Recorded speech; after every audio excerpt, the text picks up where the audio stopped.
One of the most common ways to pay for college is by receiving student loans.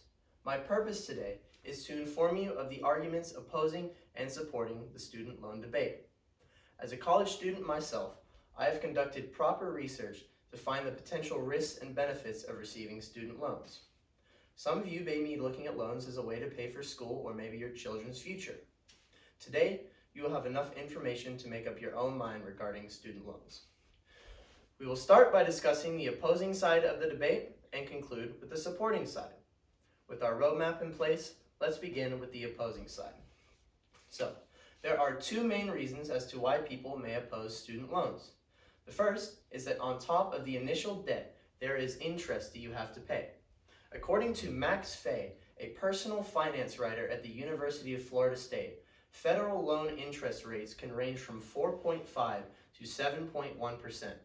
On top of that, bad credit score can negatively impact the amount of interest that you have to pay. And usually as a young adult who's just starting their college life out, their credit scores are not usually established enough. The second reason is that student loan debt can negatively impact long-term mental health. According to the Department of Counseling and Counseling Psychology at the University of Arizona State, student loan debt has been proved to increase poor general health and depressive symptomatology.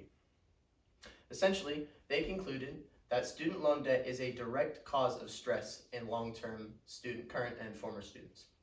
All right, with the reasons for opposing student loans out of the way, let's look at the reasons for supporting them. There are two reasons for why people may support student loans. The first, as it provides low-income families who may not be able to pay for college out of pocket a way to do so. According to Dr. Melissa Sartor, who holds a PhD from the University of Wisconsin-Madison, student loans provide flexible payment plans that may not even be necessary to pay until after graduation. Essentially, student loans fill financial gaps for families and students that may not have enough income to earn a degree. The second reason is that there are a variety of loan options to choose from.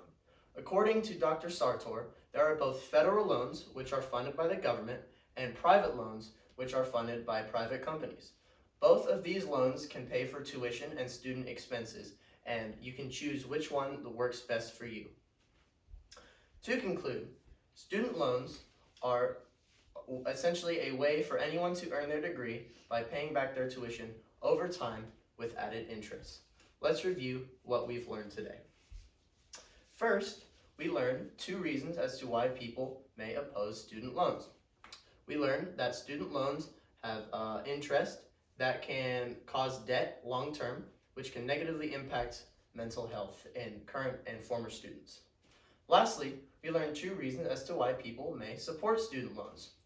The first is that student loans are,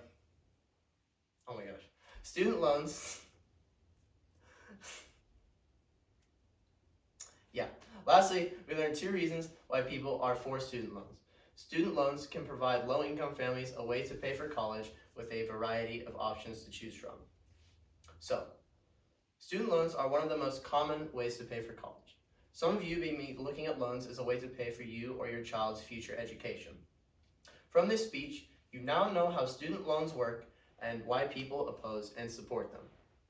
But when making a decision on whether to receive student loans or not, you are not alone.